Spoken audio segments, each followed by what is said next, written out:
Humanity had waited for this day for almost a decade. Ever since the Vorik Dominion appeared in the outer systems, everyone on Earth lived with fear and doubt. No one knew if the Vorik came for peace, power, or destruction.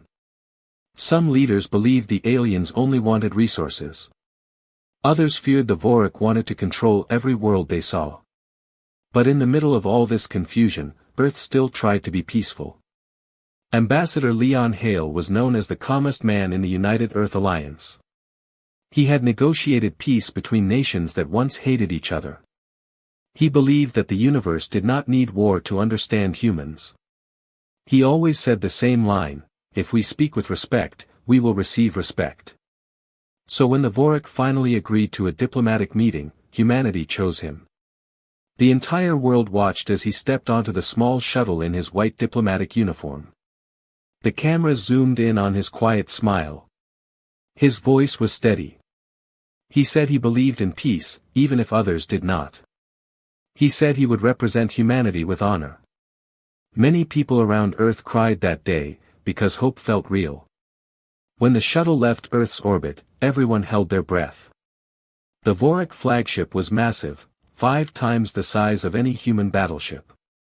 It was black, cold, and silent, like a floating mountain in space. The Vorik were known for strength, not kindness.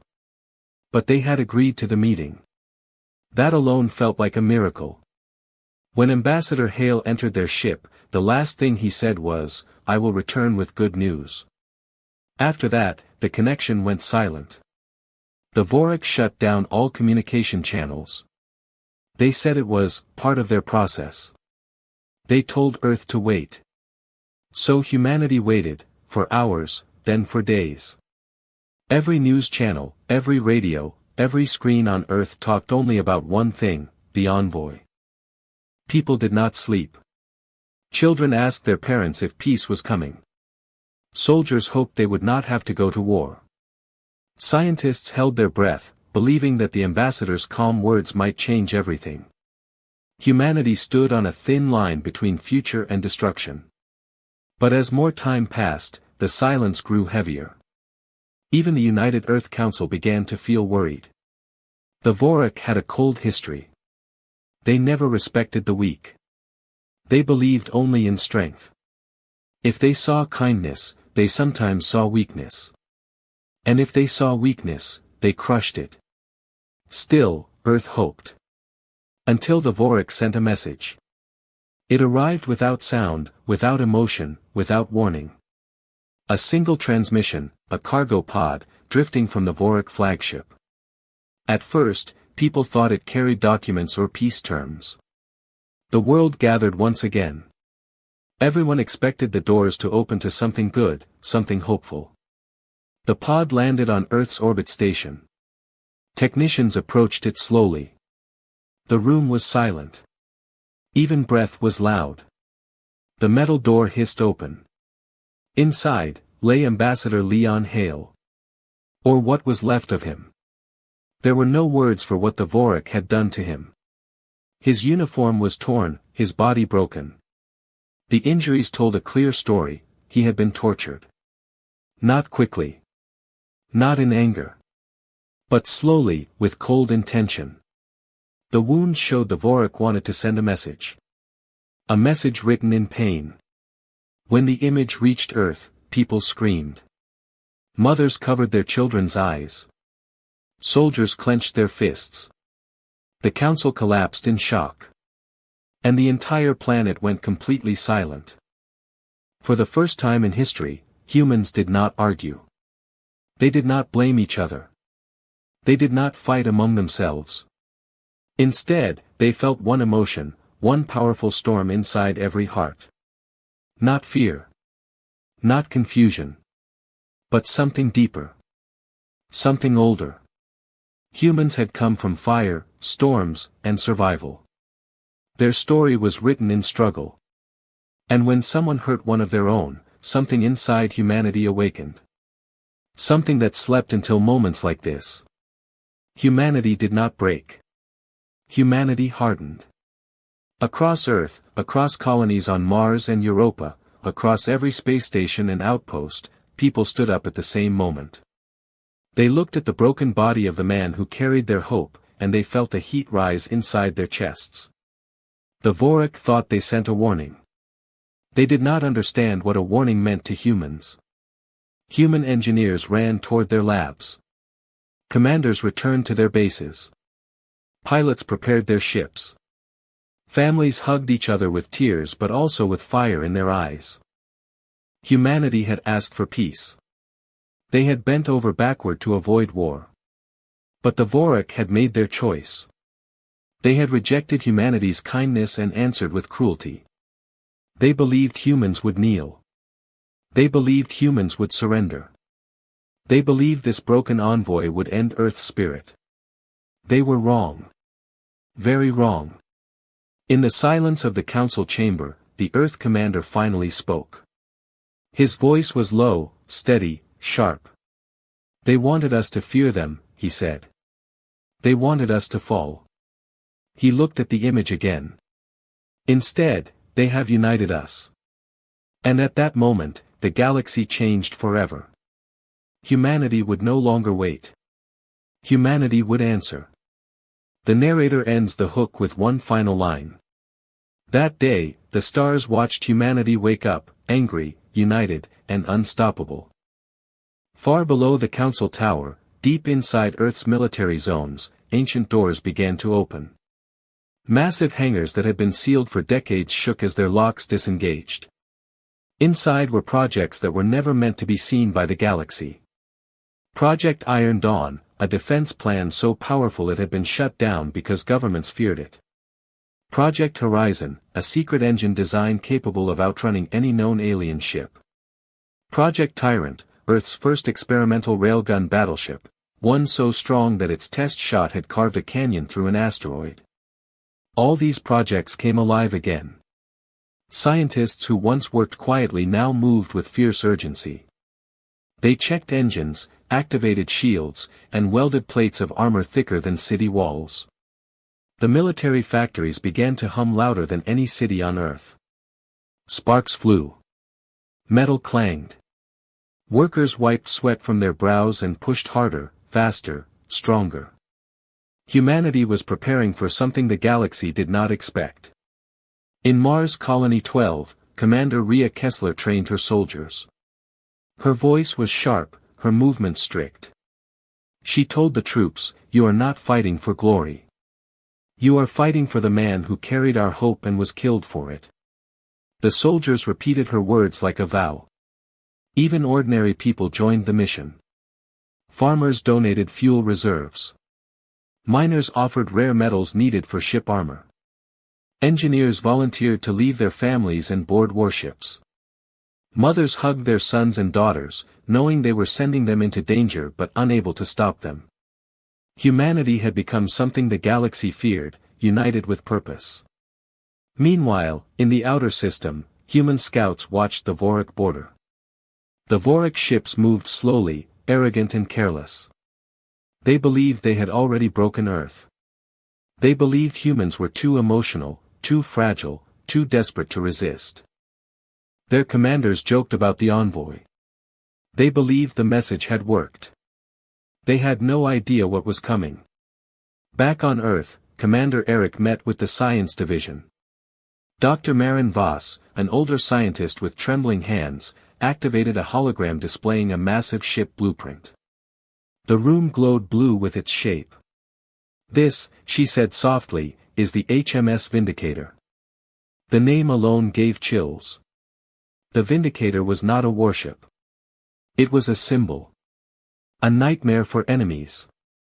Its hull was layered with human-developed nanometal.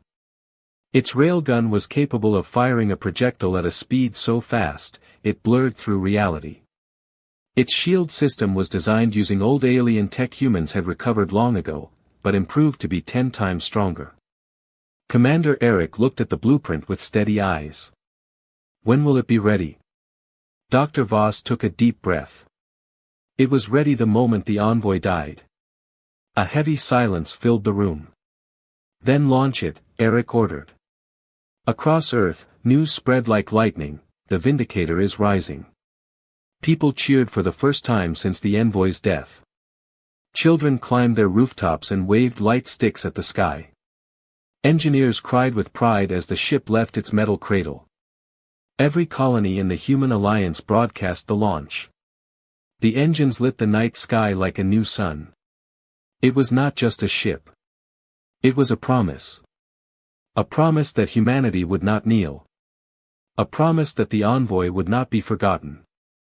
A promise that cruelty would be answered with justice. As the Vindicator broke through the atmosphere and reached space, Commander Eric stood by the viewing window. His voice was quiet, almost a whisper. "This is not revenge," he said. "This is responsibility." He placed a hand on the glass. "For humanity." The HMS Vindicator did not move like a normal warship. When it entered deep space, it moved with a silent confidence, as if it already knew it would win. Its hull shimmered with a dark silver glow. Its engines burned like twin blue stars. Every sensor inside the ship felt alive, listening, scanning, preparing. Commander Eric Stone stood on the bridge. His posture was straight, his face calm, but his eyes were sharp. He remembered the Envoy's body with every heartbeat. He remembered the silent message the Vorik had sent. He remembered that the Vorik believed this ship would never rise. Now, the Vindicator flew at the front of a fleet of 20 human warships. The human defense fleet, once scattered, weak, unsure, had become something else, focused, disciplined, ready. The narrator explains that humans did not prepare for war because they loved fighting. They prepared because they refused to allow any more humans to be broken. They refused to let cruelty guide the future of their children. They refused to let the galaxy believe they would stay down. As the fleet crossed the border of Vorik space, the first enemy outpost appeared. It was a giant metal tower planted on a lonely asteroid, guarding a small passage. The Vorik soldiers inside laughed when they saw the human fleet approaching. They sent a message filled with insults, calling humans a soft race hiding behind diplomacy. Their laughter stopped when the humans did not answer. Humans did not waste words now. They only acted. Commander Eric studied the outpost calmly. "Target the stabilizer ring," he said. The ship AI responded, "Locked." "Fire." A white-blue railgun shot flashed from the Vindicator.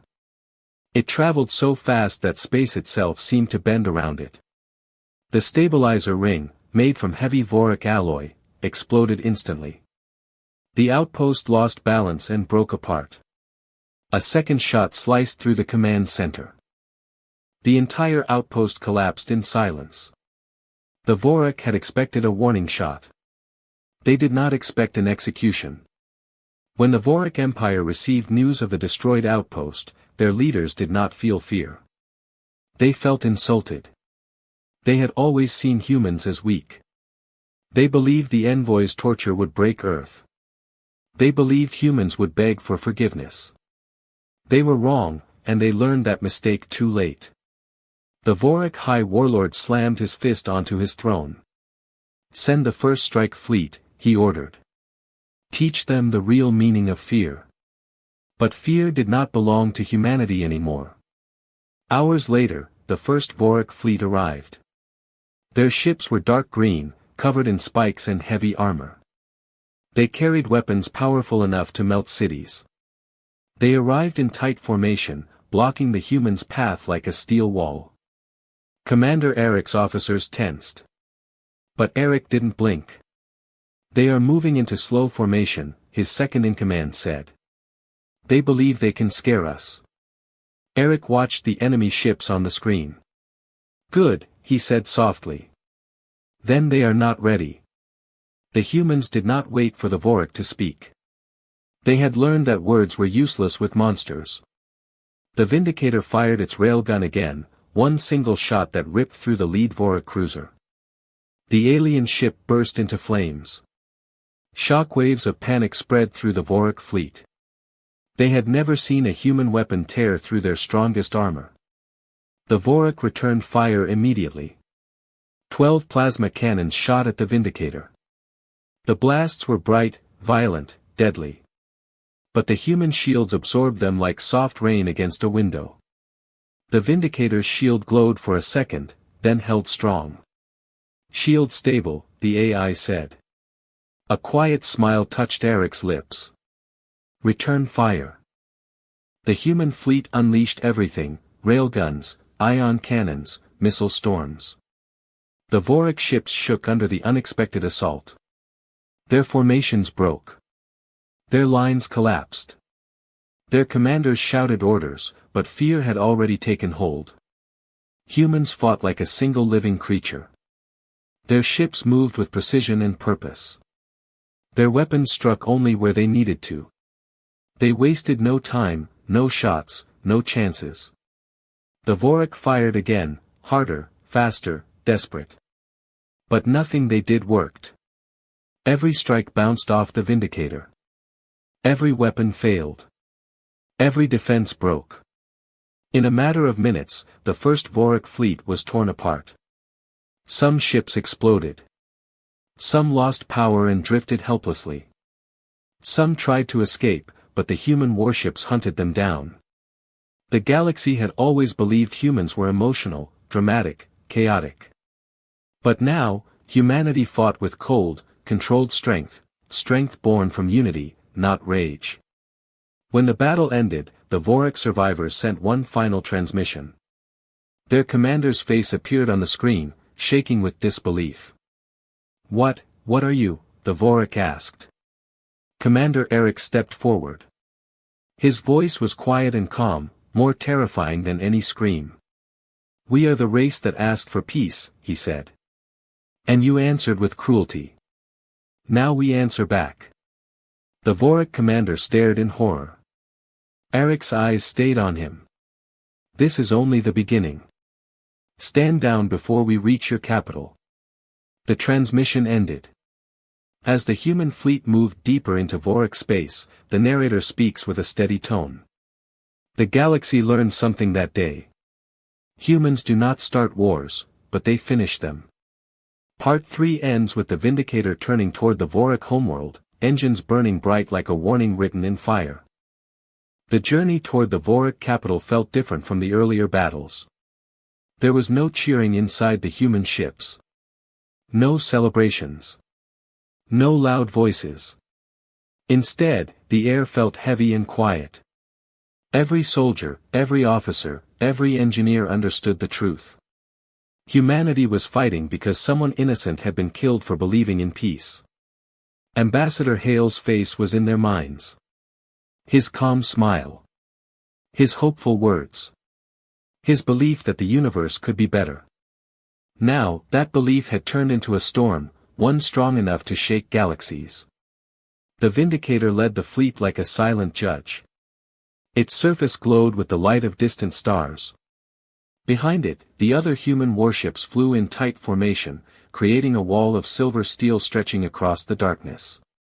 As they entered the Vorik inner systems, the enemy did something no one expected. They ran. Entire Vorik defense groups abandoned their positions the moment they detected human signatures. Patrol ships scattered like frightened birds. Carriers sent distress calls to their commanders but received no answers. The Vorik had never imagined they would feel fear. They believed fear was a weakness only other species had. But now, fear lived in their bones.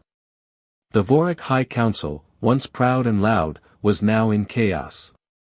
Their screens filled with reports of destroyed outposts, broken fleets, and human weapons they could not understand. "How are they doing this?" one counselor shouted. "They were supposed to be weak. They came for peace, why are they fighting like this now?" "They were peaceful until you killed their envoy," another voice yelled back. The chamber broke into panic. Meanwhile, on the Vindicator, Commander Eric Stone stood in front of the main window. The Vorik capital system finally appeared, a glowing world surrounded by giant battle stations and thousands of orbiting ships. Lieutenant Mara Quinn spoke softly beside him. "This is their strongest defense. They will fight here." Eric nodded. "They will try. The narrator explains that humanity did not want to destroy a world. Humans believed in justice, not in blind killing. But the Vorik had crossed a line. One that no species was allowed to cross, not with humans. The Vindicator moved closer. Human ships spread out and activated their shields.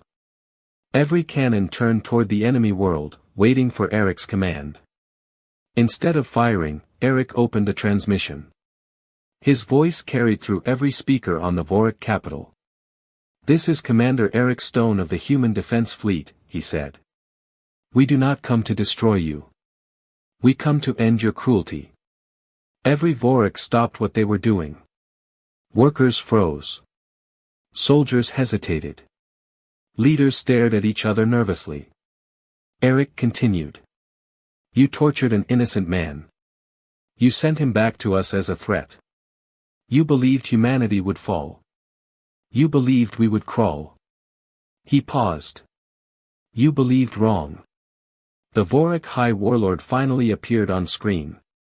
His armor was cracked, and his eyes were filled with fear he tried to hide. "You dare threaten the Dominion," he said, but his voice shook. Eric did not raise his voice. He spoke as calmly as the Envoy once had. "You already threatened us. Now you must answer for it."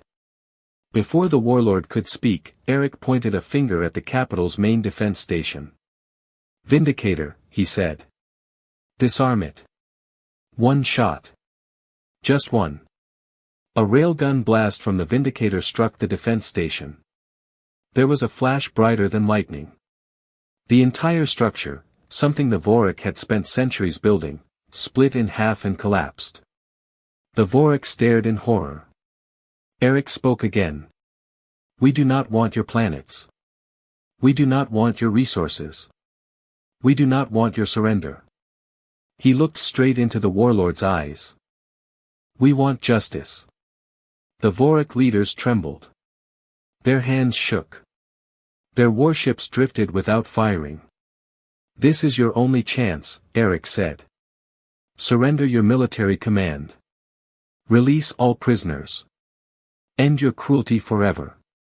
Silence. Every human ship waited. Every human soldier waited. The galaxy seemed to stop breathing. Finally, the warlord lowered his head. "We surrender." His voice was broken. The narrator continues. "And so, without destroying cities, without killing billions, humanity broke the mightiest empire in the region. Not with fear. Not with rage. But with controlled power and unshakable unity. Human ships landed peacefully on the Vorik capital. The Vorik soldiers placed down their weapons and fell to their knees. They expected punishment. They expected death. But humans did something the Vorik never imagined. They helped them stand. Humans released captured alien civilians.